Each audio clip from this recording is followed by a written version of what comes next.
Shalom, shalom, Mishpachah. This is Yared Yao checking in.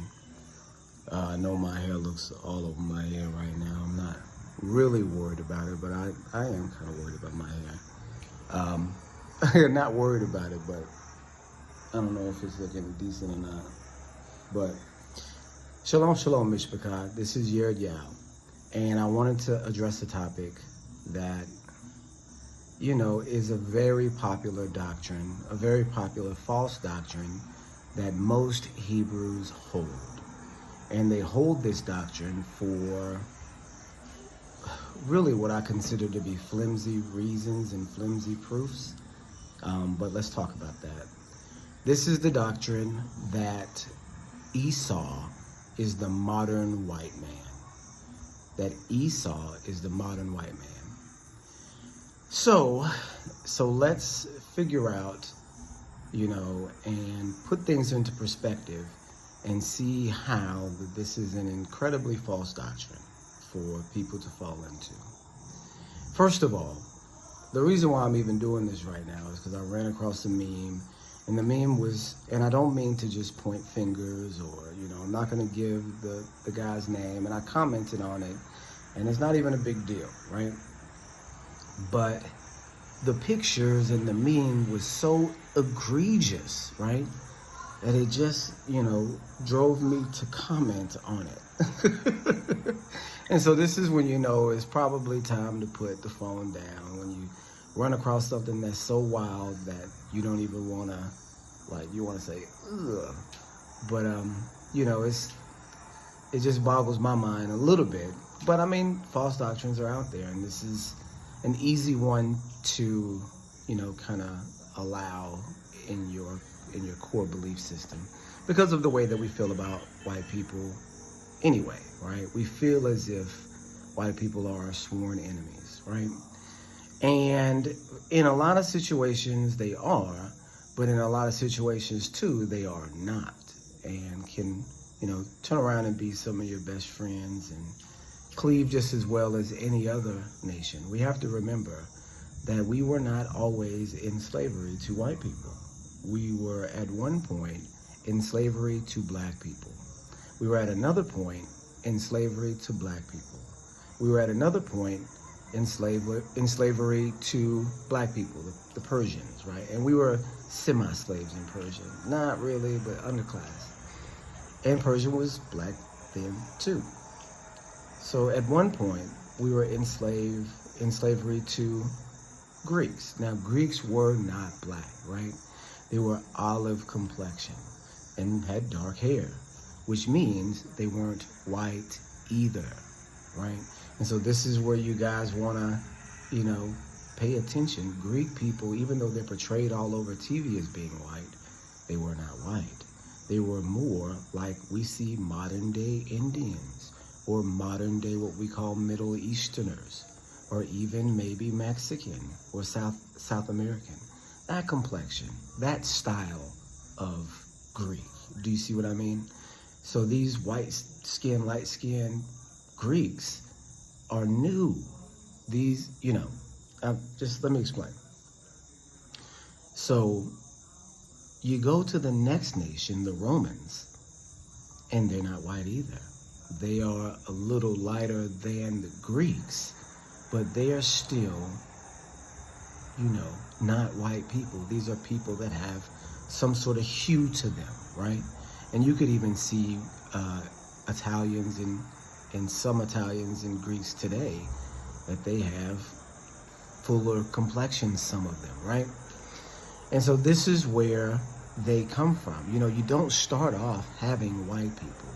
Shem, Ham, and Japheth, all three were people that had melanin, skin tone, right? White skin is a recessive trait. You have to understand that white skin is a recessive trait. And so since it is, you can't necessarily start there. You have to go through a very long series to develop these recessive traits. They're specific, right?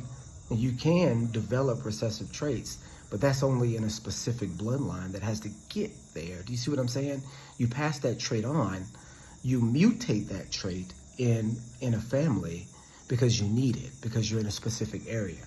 Your body is, and I hate to get so off subject here, but the way your body works is that whatever area or region you're in, your body works to best adapt to that region. People call that evolution, but that's not what it is.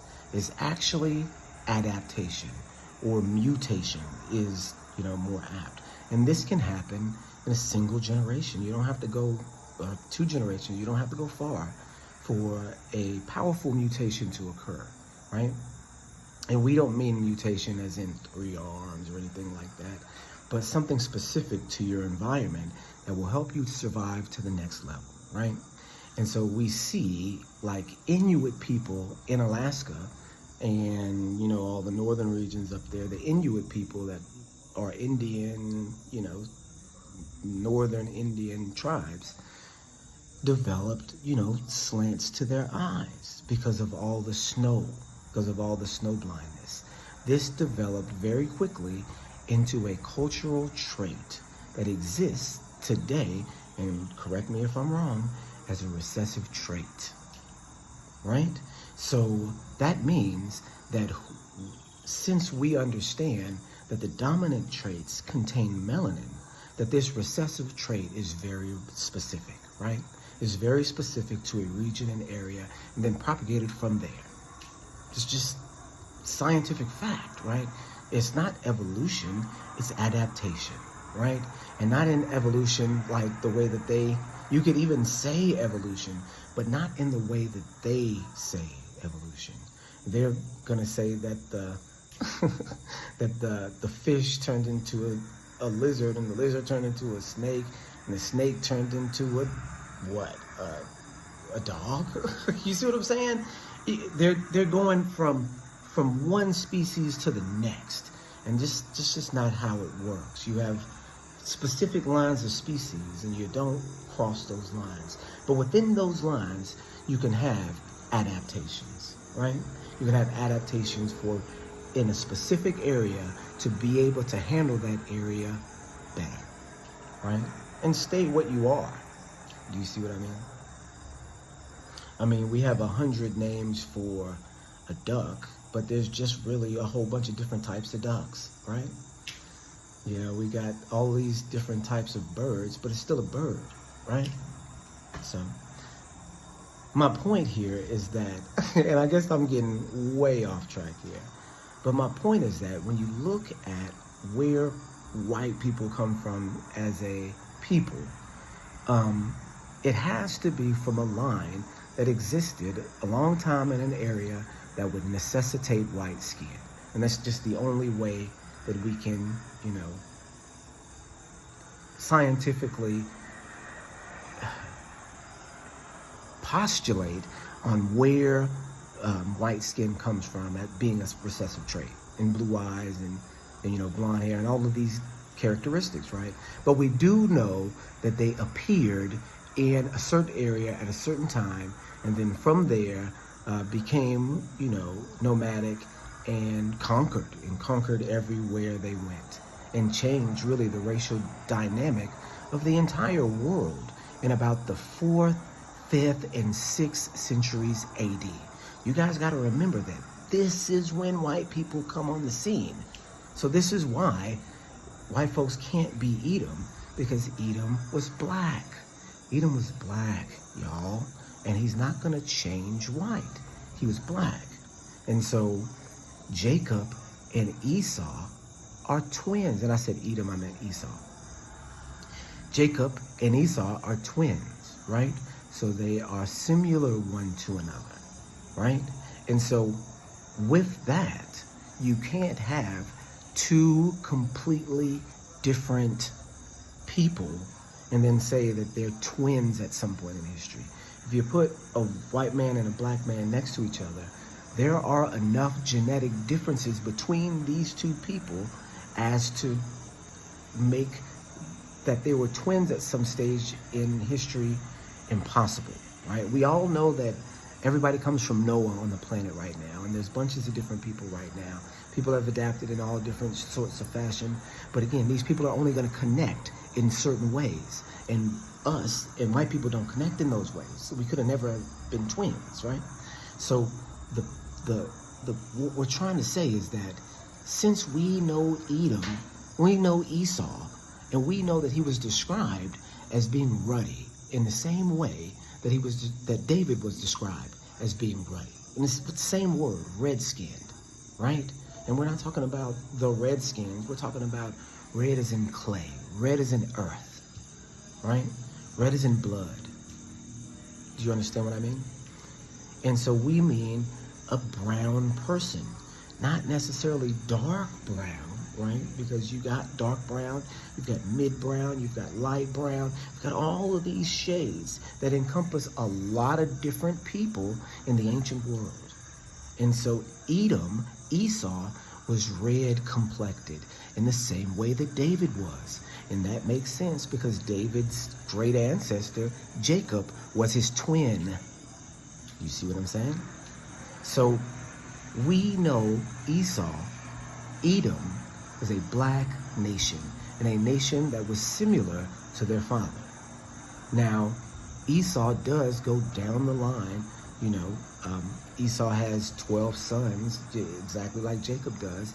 These are the dukes of Edom, and in these family lines, they establish a kingdom, right? They establish a kingdom and go on to, even during the time of Messiah, rule Jerusalem with Rome. Guess what? Guess why Rome was in Jerusalem? Because the same kind of covenant that Edom made with Rome, Jacob did too. Do you see what I mean? Jacob did too. Those previous few generations, the reason why Rome is in Jerusalem is because, not the Seleucid kings, the Hasmonean kings were sick of fighting the Greeks, and they wanted help.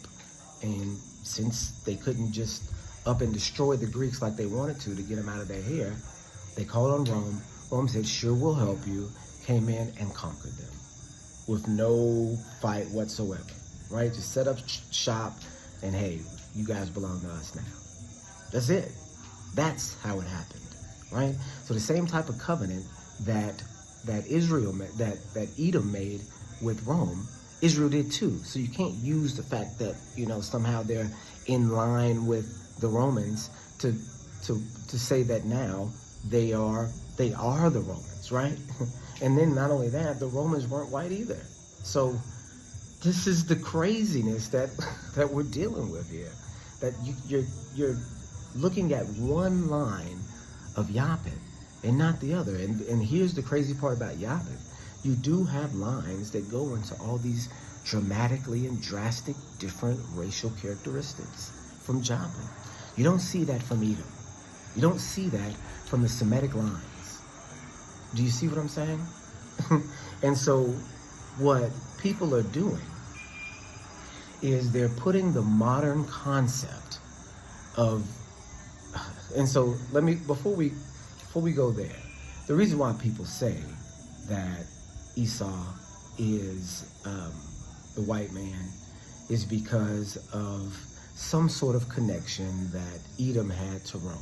I believe in one of the writings, and I can't remember which writing it comes from, but I mean, you guys will know, put it in the comments. There is some writing where an Edomite and a Roman say to each other, the Roman says, oh, well, we're distant cousins, right? And so they make alignment with one another. Guess what? All people are distant cousins. If they know that they come from Japheth and they know that you come from Shem, of course, you're distant cousins. So again, they do make an alignment in this particular book, but that doesn't mean they become one people. Do you see what I'm saying? You have to understand that during the fall of Jerusalem at that time, you had a lot of Edomites which aligned to Jewish concepts. And so they became attacked under Rome too. And they fled south in the same way that the people of Jerusalem did, fled south into Egypt. And A lot of them stayed there, right? A lot of them became wealthy there because they weren't under the same style of curses as we are, right? This is where you have your modern day Ethiopians, because Ethiopians, as we know them, are not the correct people. You have to understand that Ethiopia was the darkest nation of them all. These are the people that we would, in the community, we say, you're so black that you're purple. These are the black-skinned people that you see, right? And then you have mixtures within all of the melanated races of darker people and lighter people. But these particular people, these Ethiopians, were the darkest skinned people that we can see in all of ancient history. Even in the Bible says, can an Ethiopian change his skin, or can a leopard change his spots, right? So we know, people say, oh, that shows you that they're white people. No, there's bunches of shades of brown. But the blackest brown is the Ethiopian people. And we see that depicted in Egyptian wall art, where you'll see many, many pictures of just the brownest people that you can see, right? And we see the Sudanese, southern Sudanese people, and the people in that area being very, very, very dark. And so we understand them to be the ancient Ethiopians, right? And also coming from that area to the north and being, so talking about Edom, let's not get off topic.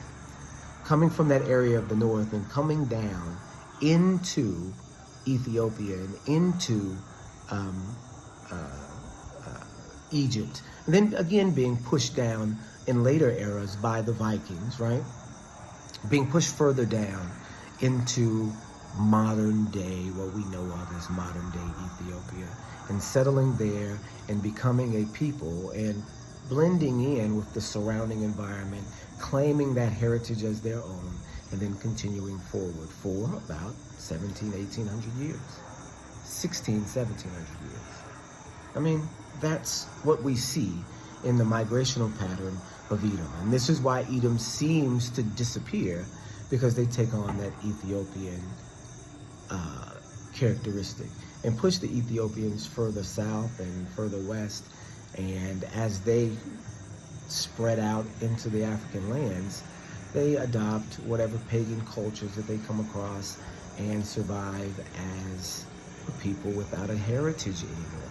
And that other people, that lighter group of Ethiopians, becomes Ethiopian. Do you see what I'm saying?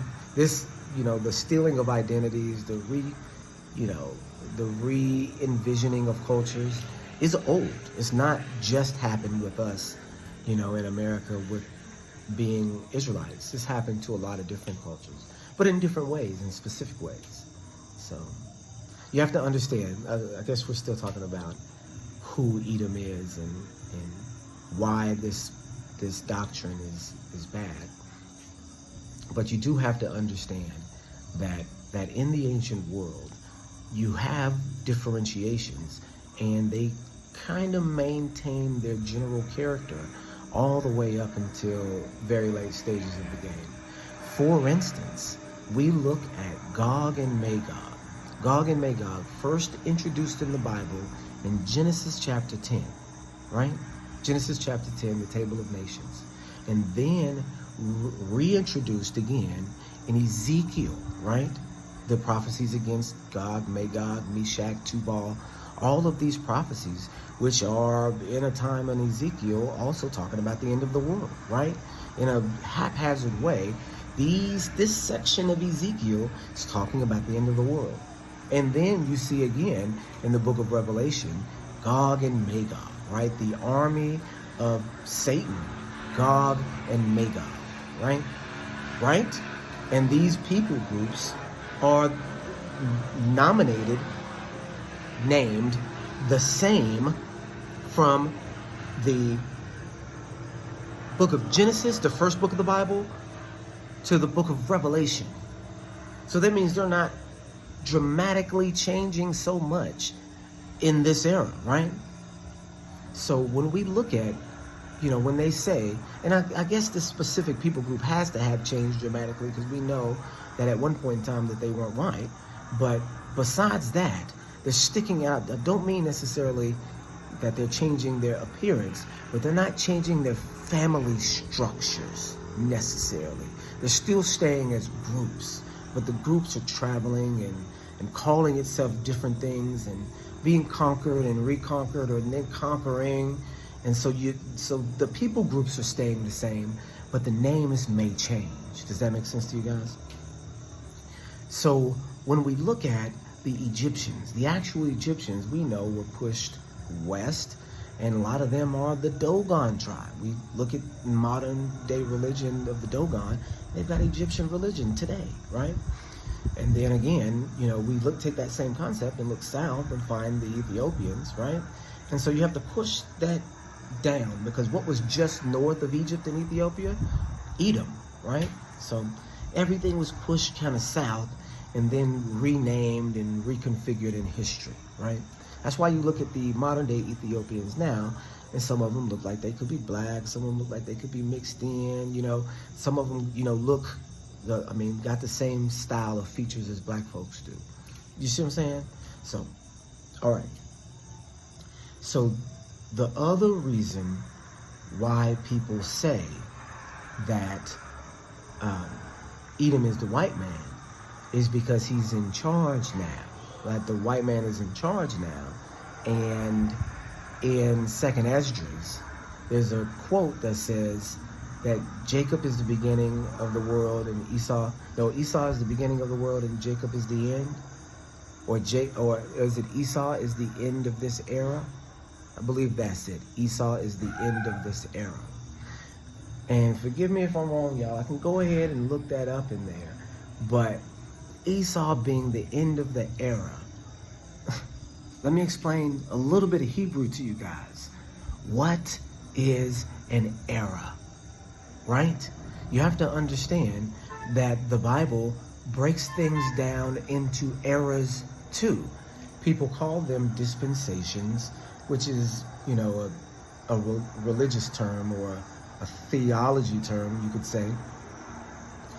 But there's some truth to it, because there are different eras where different things apply, right?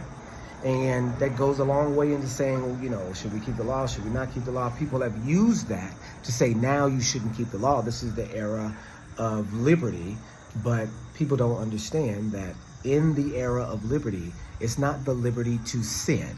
It's the law not being imposed upon you as a legal system. But that's not what we're talking about here. The dispensation that ends at the time of Edom does not have to be the end of the world. It doesn't have to be the end of the world. It could be the end of an era, because the word that they like to use that the Hebrews used for era is the word, and forgive me if I'm wrong here, but is the word olam, right? That word olam could be used as forever. It could be used as era. It could be used as world. Do you see what I mean? That word, when you see the word world, it's usually the term olam, right? In Hebrew, not in the Greek, in Hebrew. And so when you see that term, you have to look at it not necessarily as something like finite or infinite, right? It's not just a monolith, right? It's something that's finite. I should have said it is something that's finite. So it's like a chunk of time, that in this chunk of time, these things were happening. And then that dramatically changed, and then you had another chunk of time. We know this because of the book of Romans, when Paul discusses the time before there was law, right? Because there was an era between Noah and Moses where there was no written law. And he says in that time, men were hopeless. That even though there was a righteous line, just like in the ancient world, that most men on the face of the planet were hopeless. That was just an era that is lost in terms of souls. Do you see what I'm saying? That there was none righteous, or very, very few, right? And so in that era, there was a different set of rules. But when and this is in the book of Romans, you got to read this, but when the law came, that's when Elohim said, okay, now it's time for men to get it together. And so you have the start of an era from Moses up until now, right? And so, yes, there is a different era when Yahushua comes, but that era marks the time when you don't have sin just watching over you all the time according to law in the government. You have it according to the law that's in your heart. And this is why people don't understand Paul and all that. But again, I'm getting off subject. This dispensation that we're talking about, the New Testament era, is a new dispensation because the Messiah came. And so that's why he says Esau is the end of the world, or Esau is the end of the era. That's why. Because who were the kings ruling over Jerusalem at the time of the end? The Edomite kings, the Herod kings, the Agrippa kings, right? Have you heard of Edom since then? They fall off the face of the planet. Why? Because they merge in with Ethiopia to the south. Have you heard of a Herod king or an Agrippa king after Jerusalem was destroyed? Because that entire style of kingship in Edom started to cease to exist, right? And so this is why it says Esau is the end of the era, right? Esau kings were in power when Yahushua was walking the earth. One tried to kill him, right? And so this is where that prophecy comes from. This is why. People have misinterpreted that to say Esau is the end of the world. It's simple if you understand history. It's simple if you understand a little bit of Hebrew. But you don't see nowhere in the New Testament after Agrippa that they talk about anything Edom at all. Book of Revelation don't say nothing about no Edom, right? Book of Revelation don't say nothing about Edom. It says Gog. It says Gog and Magog. And so here at the end, when we see a nation come from the east and pretend to be Hebrews, right? We have to understand them as Gog. We have to understand them as Gog and Magog. They come from the east, right? Northeast. That's where God comes from, right? So this is the origin of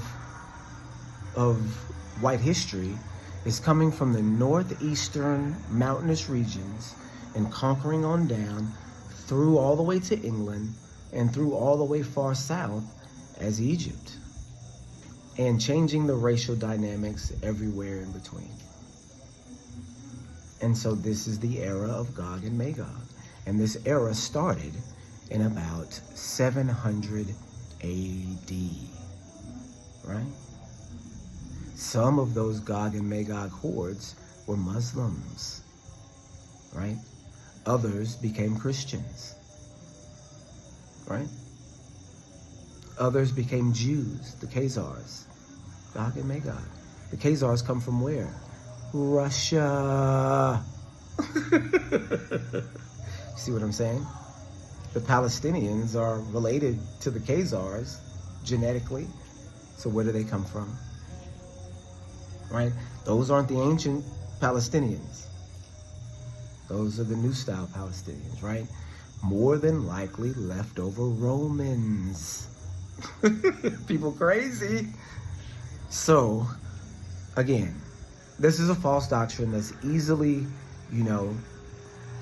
if you understand history, if you understand Hebrew, the things that they say about this doctrine can't be true, right? The interpretation is wrong. And I don't mean for it to be combative or, to ridicule anything or anything like that. You do have to have the right spirit. I just wonder where these things come from, right? I just, can't imagine you understanding a whole lot of things that you understand and then having this type of, false doctrine, unless at some point in time, in some point in history, it was intentionally designed to be this way because of the way that, and this is the reason why, I guess, this is the reason why this false doctrine, maybe not that it exists, but that it is propagated, because we can see the times being, tell me I didn't have crust in my eyes the entire time.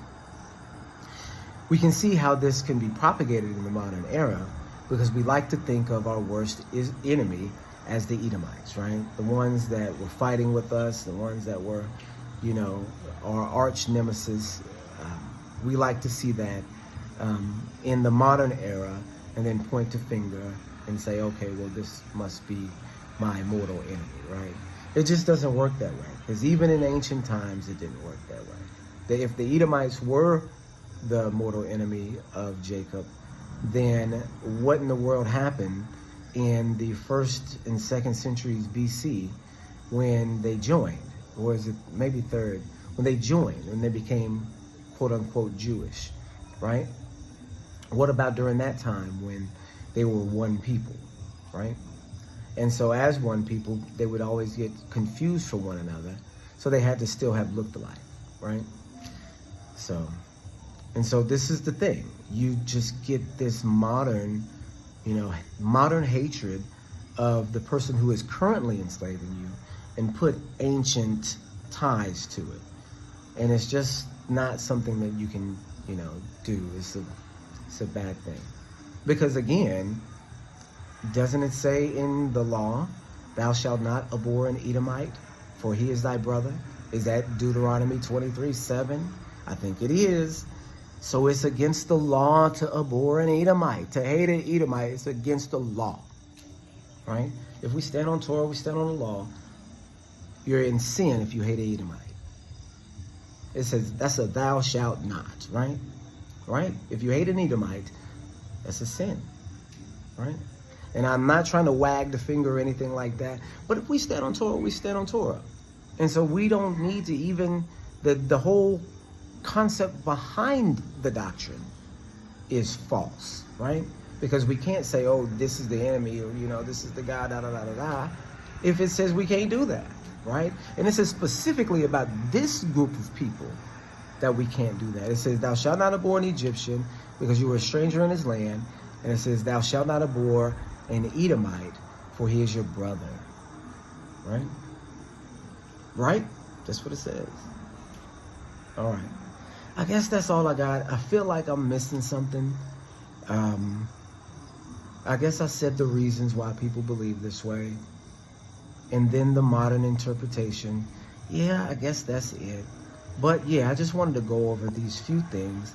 I hope it's enlightening to you guys, because it's a popular false doctrine.